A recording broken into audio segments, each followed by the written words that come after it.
Juliet. Welcome to my class. Thank you for joining me. Today we are doing some bed yoga, which I love, and I think it's wonderful for people who are undertaking bed rest, or if you're recovering from illness, or if you're just having one of those duvet days and you don't feel like getting up.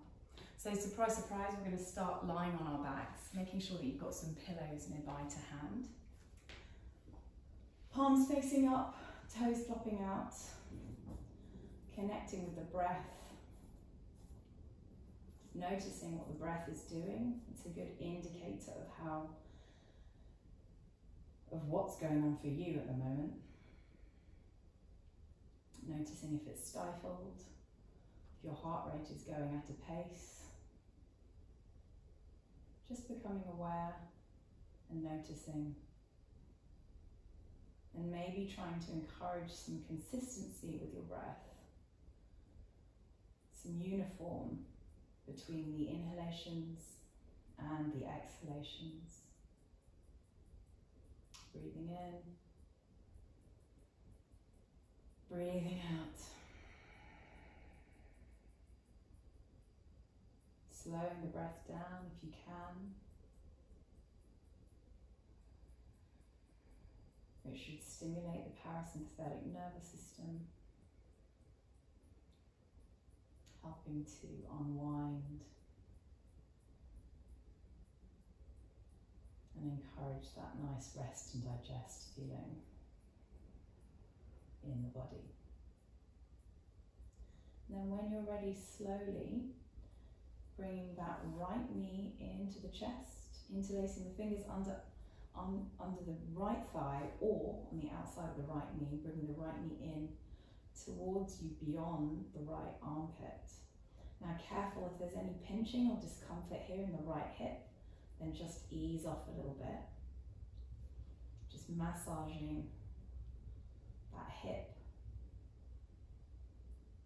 Both shoulders should be on the mat, or if they're rounded slightly, that's okay, but just energetically releasing them down towards the mat. 3 more breaths here, breathing in, breathing out.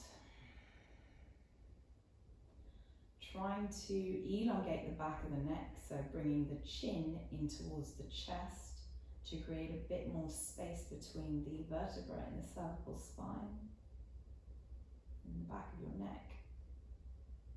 Don't worry, no one can see your double chin. And then see if you can bring that knee towards the armpit even further, as long as there's no discomfort. And then slowly releasing the knee, and then bringing that left knee into the chest this time.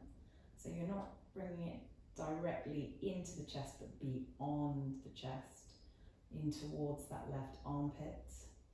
Try and change the interlace of the hands here. So maybe the different thumb is on top this time.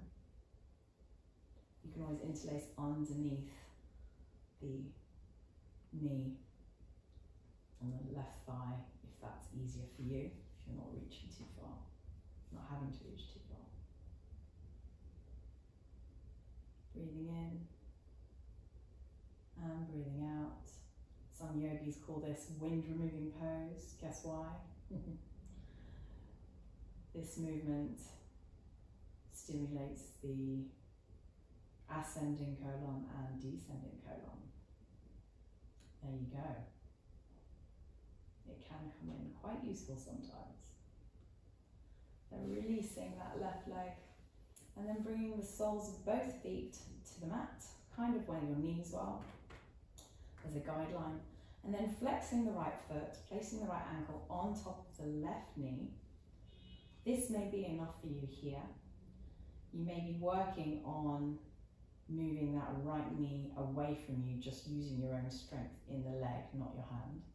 And this may be intense enough on the outer right hip. Otherwise, you can interlace the fingers underneath that left thigh and bringing the left knee and therefore that right ankle in towards you. You're still flexing the foot here to protect your knee. And maybe you're also working on moving that right knee away from you. So it should be nice, deep, juicy stretch here in the outer right hip. 3 more breaths here. Inhaling and exhaling. If it's too intense, you can always release the bind underneath your thigh and place the sole or just the tiptoe of the left foot down. Last breath here, inhaling and exhaling. Release. We'll swap and do the other side. So sole of the right foot comes down, flexing the left foot. And then placing the left ankle on top of the right knee, and then interlacing the fingers underneath the right thigh, bringing the thigh in towards you if that's available to you. Otherwise, the sole of the right foot is down onto the mat. And we'll stay here for about 5 breaths. Still flexing that foot to protect that left knee, and then work on maybe moving that left knee away from you, if you can. Enjoying that nice intense stretch here on the outer right hip, or left hip, excuse me, left hip. Breathing in, breathing out. Try not to round the shoulders here. Shoulders are melting into the mat, and you're still trying to elongate that back of the neck by bringing the chin into the chest. Last breath here. And then exhaling, releasing and letting that all go. Placing the soles of the feet together, letting the knees flop out for a moment. And then maybe you want to grab opposite elbows with your arms overhead if that's available to you. This is a posture that can sometimes make people feel quite vulnerable. Very open, opening the hips, opening up the adductors.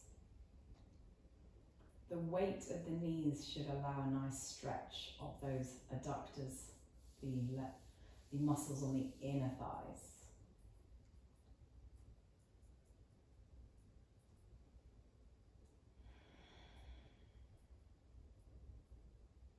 Couple more breaths here. Breathing in. Breathing out. Notice how that feeling becomes a little bit more intense as time goes on. That stretch in the hips. Breathing in. Notice the stretch in the shoulders. Breathing out. Inhaling, releasing, and then bringing slowly your knees in together using your hands. And then bring the knees into the chest. Give yourself a great big hug in fetal position, rocking from side to side maybe. Making small circles on the base of your spine. 3 circles one way, and 3 circles the other way, massaging your lower back. We could all do with a bit more care, a bit more nurturing for our lower backs. And then, soles of the feet coming up towards the sky. And see if you could deeply bend your knees and grabbing the outer edges of the feet, coming into happy baby. So soles of the feet up. And then bringing the knees once again beyond the armpits. And then maybe from here, rocking from side to side. A few breaths here. Taking your time.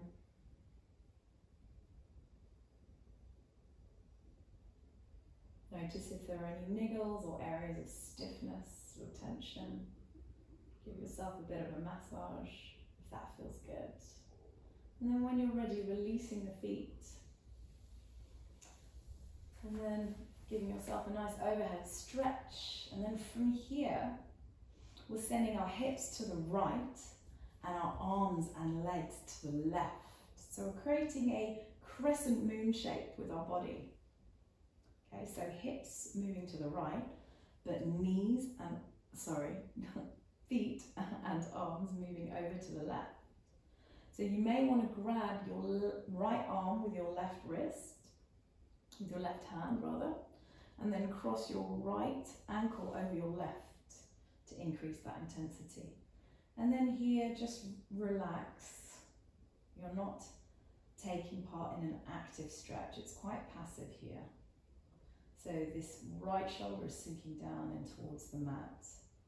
And you're enjoying a nice passive stretch along that right side of the body, all the way from the right wrist down to the right ankle.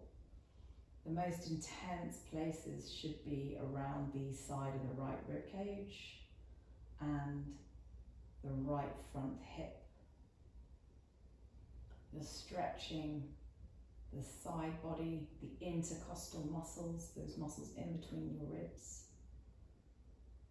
And also compressing on the left side, the organs on the left side of the body. They call this banana asana. No prizes for guessing why. Last breath here, breathing in. And then exhale, breathing out. Inhale, returning to center. And then giving yourself a nice overhead stretch once more. And then moving the hips over to the left. And then the legs and the arms over to the right. So with the right palm, grab hold of that left wrist and bring it over to the right. And then crossing the left ankle over the right ankle, if that's possible to you, if that's available. Otherwise, your legs could just be uncrossed. As long as you've got your hips to the left and your arms to the opposite side, creating that lovely half moon shape. And then from here, just relax, rest, feel heavy on the mat.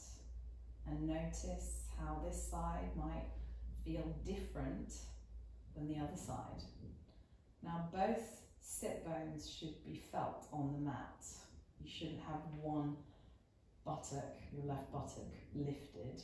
If it is, just try and roll it down so that you're kind of making as much contact as possible with your back on the mat, on the mattress rather. Breathing in, breathing out. Another breath here. And exhaling. Nice. Slowly releasing this side. Coming into that stretch, that nice vertical stretch, up and down with the feet. And then rolling over onto your tummy. I'm going to transition directly into something that we call Sphinx pose. So stacking the shoulders directly over the elbows as a kind of benchmark for this posture. And then the palms are down rather, fingertips facing forward.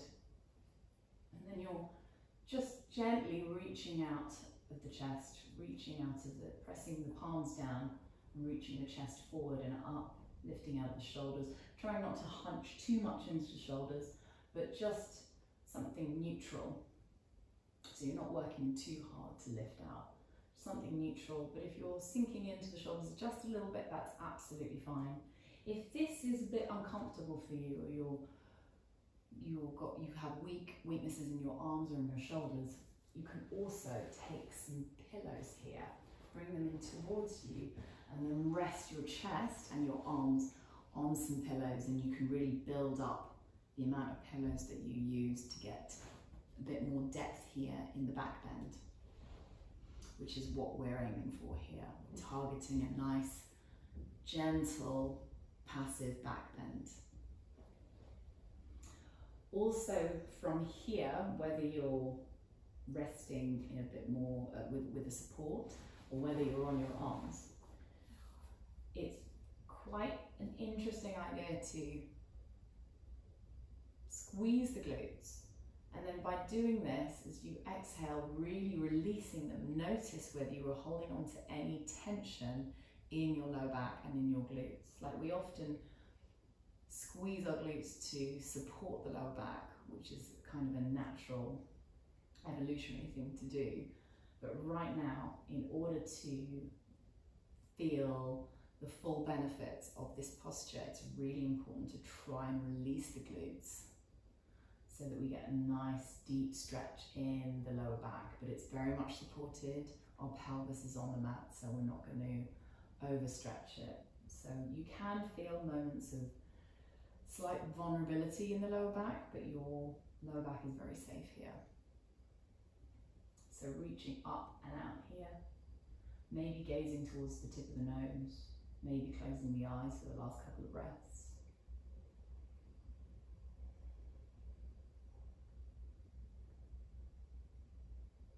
And then from here, we're going to take a little twist. So feeding the right arm underneath the left armpit, and then bringing the left knee up to about navel height.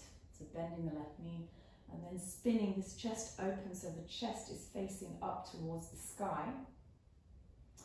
And the left knee is facing towards the right of the room. So the bottom half of you is twisted. You've got a nice twist here in your back. I'll demonstrate this from here. So imagine you're in Sphinx, and then you're feeding the right arm underneath the left armpit, spinning the chest open, and at the same time raising that left knee up to about navel height, and then facing the chest up towards the sky. This is what you kind of look like in a bird's eye view, apart from the fact that I'm kneeling here. So we'll take a few breaths here in a little supine twist. Supine twists are absolutely brilliant for resetting the back if you have any back pains or problems or RSI.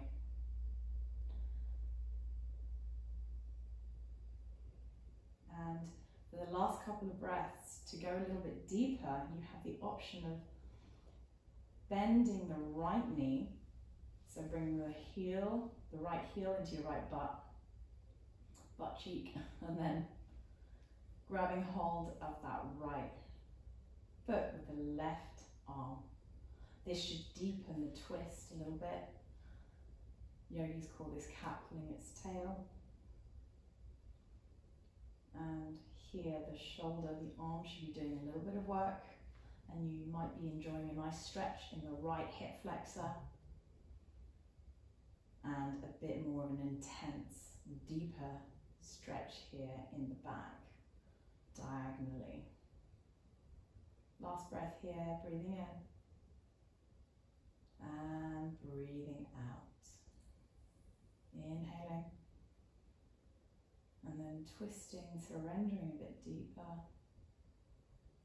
for the last breath. Inhaling, returning to Sphinx very slowly. Inhaling breath, and then breathing out. Inhaling, feeding that left arm underneath the right armpit this time. And then spinning that chest open. Lifting that right knee up to about navel height. And then just resting here for a few moments. I'll demonstrate that kneeling. So you're in Sphinx pose, and then you're feeding the left arm underneath the right armpit as you're bringing that right knee up to about navel height, and then spinning the chest open. And then you may want to reach around and grab the left foot with your right arm. So I'll meet you back here. The right shoulder is melting down in towards the mat. Notice if you feel stiff or slightly different on the other side. Our bodies are very much asymmetrical, so we often feel very different when we do a different side. So for the last couple of breaths, see if you want to grab hold of the left leg, the left foot, kick that into palm of your right hand, enjoying a nice stretch on the left hip flexor here. If you want to move that knee back, you can feel that a little bit more intensely, and at the same time there should be a real increase in the intensity along the back of your spine, diagonally, for the last couple of breaths. No problem if you can't take the bind, don't force yourself. You don't want to injure yourself for any reason. Last breath, breathing in and breathing out. Inhaling, returning back to Sphinx pose, and then we're going to press our palms by our chest, lifting the hips, and then sending them back into a child's pose. So gently placing the forehead down to the mat, walking the fingertips forward, if you want to activate the arms, otherwise your arms can be passive. I'm taking a wide knee child's pose here, so my knees are as wide as the mat, or you can have the knees together if that's your preference. Either way, your forehead is down on the mat, making that connection with the earth. Maybe you want to massage your third eye, so take this opportunity to rock the head from side to side here.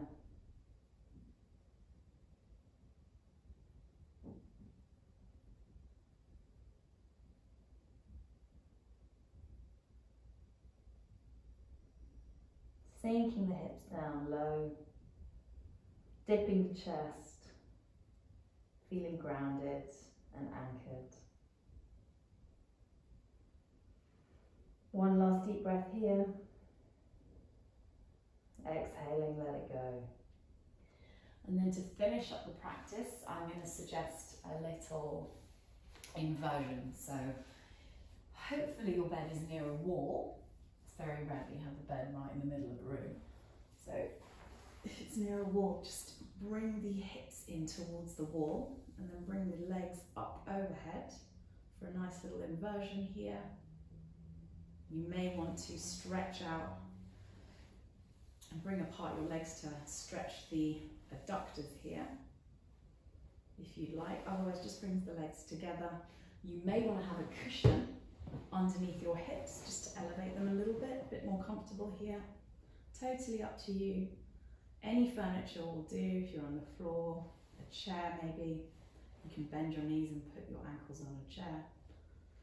But putting your legs up against the wall, arms wide, palms facing up, trying to elongate the back of the neck, bringing the chin into the chest once more, and enjoying that feeling of elevating your legs and a little bit more blood rushing towards your organs and your heart.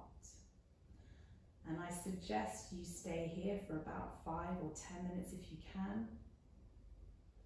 It's a really nice feeling. It's quite energizing towards the end of it, yet it's also calming while you are in this practice.